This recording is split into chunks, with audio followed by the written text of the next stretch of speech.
네, 할렐루야 샬롬 인사하십니다. 할렐루야 샬롬 샬롬 샬롬 샬롬 샬롬. 하나님 사랑합니다. 여러분 주 안에서 사랑합니다. 예, 오늘은 역대상 12장 23절에서 37절 말씀, 다윗의 군대들, 하나님의 군대에 대해서 하나님의 군대라는 제목으로 여러분과 함께 은혜를 나눠봅니다. 잠언 16장 1절을 보면 마음의 경영은 사람에게 있어 말의 응답은 야훼께로다 라고 이렇게 말씀하시죠. 사람이 아무리 경영을 하고 계획을 해도 그 걸음을 인도하시는 분은 하나님이라, 응답은 하나님이시라. 우리가 마음으로 계획할지라도 그 응답은 하나님께서 하신다. 하나님의 뜻과 하나님의 방법대로 수많은 군대를 날마다 다윗에게 보냈습니다. 하나님께서는, 그죠? 그래서 하나님께서는 다윗을 온 이스라엘을 통치할 수 있도록 하셨죠. 하나님이 보내시면 막을 자가 없습니다. 아멘. 그렇다면 하나님께서 다윗에게 보내셨던 군대는 누구였는지 오늘은 그 부분이 이렇게 쭉 나와 있습니다. 그들은 사울의 나라를 다윗에게 돌리고자 한 사람들, 사울의 나라를 이제 다윗이 대를 잇게 합니다. 왕국의 정통성은 혈통으로 이어지는데도 불구하고 많은 사람들은 사울의 집이 왕권을 계승하기보다는 다윗이 나라를 이루기를 원합니다. 즉 사울의 나라를 다윗에게 돌리기 원했던 거죠. 23절입니다. 싸움을 예비한 군대 장관들이 헤브론에 이르러 다윗에게로 나와 여호와의 말씀대로 사울의 나라를 저에게 돌리고자 하였으니 라고 이렇게 나와 있죠. 23절에 바로 다윗의 돕는 군대가 사울의 나라를 다윗에게 돌리고자 한 것은 하나님의 뜻이 실현되는 것이라는 거죠. 비록 다윗을 돕는 군대가 사울의 나라를 다윗에게 돌리고자 한 것, 하나님의 뜻이 실현되게 된 것인데, 사무엘상 16장 1절과 3절의 말씀을 보면요, 하나님은 사무엘에게 사울을 버려놓으라 말씀하시면서 그 말씀하시죠. 하나님의 뜻에 합한 자를 세울 것이다. 하나님의 뜻에 합한 다윗을 내가 세울 것이다 라고 하나님이 사무엘상 16장 1절에서 3절 내용에 있습니다. 그러므로 다윗은 하나님의 말씀이 실현될 것을 믿고 기다렸고, 백성들도 또한 이 말씀을 굳게 믿고 성취를 위해 투쟁하고자 모였습니다. 하나님이 그렇게 하신다 하셨으니 이것은 분명히 그렇게 될 것이야 라고 믿는 거죠. 네, 어디가 그랬어요? 가나안 땅으로 가서 너희들 거기에 거하라 했을 때 12정탐꾼이 정탐했는데 정탐꾼은 너무 무섭다. 낙자성들 키도 장대하고 거인들이고 도저히 우리는 거기에 메뚜기 같다라고 이렇게 표현합니다. 절대로 이길 수가 없다. 근데 갈렙과 여호수아는 그러죠. 우리의 밥이다. 왜요? 이유는 하나님이 가라고 하셨으니까 분명히 그 땅은 우리 땅이다. 뭐예요? 믿음입니다. 네, 여기도 믿음으로 합한 다윗을 세울 것이라고 했었기 때문에 온 이스라엘 민족들이 곳곳에서 지파들이 다 모여들죠. 모든 지파에서 찾아온 게 아주 중요한 요점입니다. 그리고 사울의 혈통이 아닌, 사울의 가문이 아닌 다윗을 혈통을 바꿔서 세우려고 했다는 거죠. 심지어는 사울의 동족인 베냐민 지파까지도 이렇게 다윗을 찾아왔습니다. 특히 멀리 북쪽에 있는 스불론, 납달리, 단, 아셀 지파 등 많은 용사를 보냈고, 강 건너 루벤, 갓 지파와 므낫세 반지파도 12만 명이나 많죠. 엄청 많은 숫자입니다. 보내죠. 이처럼 신앙의 사람 다윗은 온 이스라엘의 지지를 받았다. 그 긴 세월을 그냥 있었던 건 아니에요. 그죠? 10년 동안 쫓겨다니면서도 많은 이스라엘 민족들이 다윗을 기억하게끔, 특히 사울이 다윗을 죽이려고 한 것이 아마 더 귀한 어떤 그 사람들의 신뢰를 거꾸로 받게 된 것 같습니다. 세 번째로 다윗을 찾아온 사람들은 두 마음을 품지 않았다.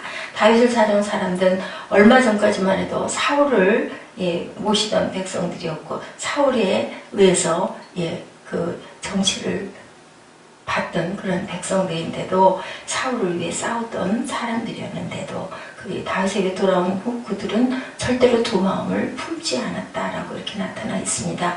33절에 스불론 중에서 모든 군기를 가지고 항우를 정죄히 하고 두 마음을 품지 아니하고 능히 진에 나아가 싸움을 잘하는 자가 5만 명이요. 싸움도 잘하는 자가 5만 명이나 된다고 합니다. 스불론 중에서 모든 군기를 가지고 항우를 정죄하고 두 마음을 품지 하고 능히 진에 나가 싸움을 잘하는 자가 5만 명. 조금 전까지는 사울의 사람이었지만 이제는 다윗에게 돌아와서는 절대로 두 번도 다시 사울을 돌아보지 않았다. 우리는 하나님과 재물을 겸하여 섬길 수가 없는 거죠. 예, 하나님과 우상을, 하나님과 세상을 겸하여 섬길 수가 없습니다. 세상 사람을 섬겨서는 안 된다는 거죠. 다윗은 하나님의 마음에 합한 자이기 때문에, 다윗을 하나님이 세웠다는 걸 알았기 때문에 절대로 버리겠다고 한 사울을 섬길 수가 없는 거죠. 두 주를 섬기는 자는 하나님 나라에 합당치가 않다. 우리가 귀하게 알아야 될 교훈이 바로 이 교훈입니다. 하나님이 선택한 사람, 하나님이 세운 자는 우리가 항상 하나님이 하신 말씀처럼, 예, 우리가 다윗이 사울을 죽일 수 있는 기회가 있을 때도 죽이지 않았죠.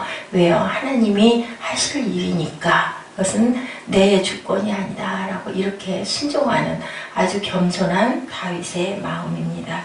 우리가 두 주인을 섬기는 자는 하나님 나라에 합당치 않다라는 거, 하나님만 섬기는, 하나님께만 충성하는 저와 여러분 되시기를 바랍니다.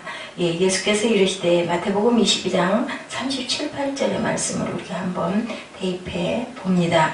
예수께서 이르시되 내 마음을 다하고 목숨을 다하고 뜻을 다하여 주 너의 하나님을 사랑하라 하셨으니 이것이 크고 첫째 되는 계명이다. 이탈리아의 한 화가가 도자기에 최후의 만찬을 그렸습니다. 예, 그 여류 화가는요, 예수님께서 제자들과 함께 하셨던 최후의 만찬을 그려서 그것을 통해서 사람들에게 전도를 하려고 했어요. 그 중에서도 온갖 정성을 들여 그랬기 때문에 예수님의 얼굴을 아주 온화하게, 정말 성스럽게 열심히 잘 그렸겠죠. 영감 있는 주님의 모습, 빛나는 주님의 모습을 사람들에게 보여주어서 감동을 받게 하려고 그렇게 했어요. 어느 날 친구가 그 집을 방문했는데 그림에 그려진 도자기의 그 내용, 그 전도하려고 했던 그런 포인트에 대해서는 얘기하지 않고 도자기만 너무 아름다운 도자기라고 극찬을 하고 돌아갔다고 합니다. 그래서 예, 그 모습을 보고 너무나 실망을 하고 마음의 충격을 받아서 자기는 예수님을 소개하고자 했는데 도자기가 그 바람에 도자기가 빛나 보여서 아름답다라는 그 말에 그만 그 그림을 지워버렸다는 이야기가 있습니다.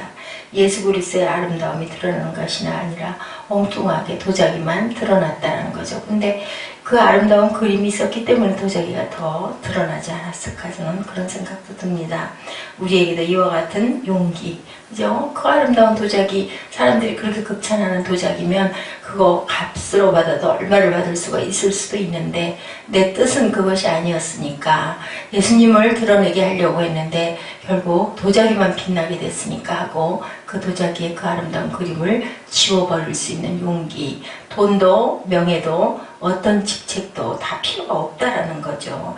예, 어제 우리가 백화점 왕에 대해서 제가 잠깐 그 동영상 저희들 봤죠. 장관직도 아무것도 다 필요 없다. 나는 주의를 지키는 조건이 아니면 장관을 하지 않겠다라고 얘기하죠. 그리고 그 손님은 왕이다라고 최초로 말을 했던 그런 분에 대해서 저희들 봤습니다. 그리고 마지막에 그렇게 얘기하죠. 장관은 잠깐 동안 내가 있는 자리지만 유치원 주일학교 선생님은 내 평생에 내가 해야 할 귀한 내가 해야 할 책임이고 내 성직이다라고 얘기를 했다고 합니다. 이렇게 엉뚱하게 도자기만 아름답게 보이는 건 주객이 전도됐다라는 생각을 한다라는 거죠. 백화점 왕도 역시 그렇게 주의를 기다리는 삶을 살았다. 주의를 위해서 나는 있다라는 그런 생각을 하고 모든 일들을 주일에 맞춘다. 그러다 보니 하나님께서 엄청나게 높여주는 그런 결과, 잠언에 말씀하고 계시죠. 잠언 4장 18절에 말씀합니다. 예, 나를 높이면 내가 너희를 높일 것이다. 내 영광을 드러내면 내가 너를 영화롭게 하겠다라고 이렇게 말씀하신 것처럼 우리도 이와 같은 용기, 하나님을, 주님을 내세울, 또 누가 그랬어요? 침례 요한이 그랬죠. 예, 그는 승하여야 하고 나는 쇠하여야 하리라. 나는 그의 힘듦에도 감당하지 못하게. 나는 아니다. 나는 빛이 아니고, 예, 그 주님을 앞길을 닦는 나다라고 얘기하고 나는 쇠하여야 할 것이다 라고 얘기하죠. 예수님 중심의 뜨거운 마음으로 우리의 마음을 돌이키는 결단이 있어야 되겠다는 것을 우리가 우리 역대상 말씀에서 우리가 들어봅니다. 그렇게 많은 그 용사들이 전국 각지에서 몰려온 그 모든 것은 하나님의 사람을, 하나님의 마음에 합한 자를 내가 쓰겠다고 한 하나님을 믿는 믿음에서 더구나 하물며 사울이 태어났던 그런 그 레위 그 지파에서도 거기에서도 다 모여들 정도로, 그죠? 우리가 항상 무슨 마음을 가져야 된다? 우리가 항상 하나님을 먼저 최우선으로 여기는, 내가 우상으로 과연 내 명예나 내 성공에, 아니면 내 돈에, 아니면 내 자녀에, 내 남편에게 그것을 너무 집착하다 보니까, 너무 귀하게 여기다 보니까 하나님보다 위에 두지 않았는지 그것을 우리가 생각해 봐야 하겠습니다. 예수께서 가라사대 내가 길이요 진리요 생명이라고 말씀하시죠. 주님을 따라가는 삶, 주님의 말씀대로 살아가는 삶, 주님이 나의 생명을 구원하셨기에, 그죠? 주님이 곧 생명이고 진리고 그리고 이 길인 줄로 믿습니다. 큰 저택에 불이 타고 있었고 그 집 여주인은 얼마나 놀라서 당황해서 뛰쳐나오면서 나오다 말고 도로 들어가서 귀중품들을 막 끌어안고 쫓아나와서 다행이다, 이것을 내가 이렇게 구할 수 있어서 얼마나 다행이냐 한숨을 쉬고 있었는데요. 그 불타고 있는 2층 창문 그 앞으로 막 그림자가 어리면서 창을 두들기는 두 아이의 모습이 보입니다. 아들과 딸을 잊어버리고 자기 선물 보따리만, 자기 그 귀금속 보따리만 끌어안고 나왔던 거죠. 발을 동동 굴러도 아무 소용이 없었다는 겁니다. 우리가 무엇이 중요한지를 알고 세상을 살아야 되겠다.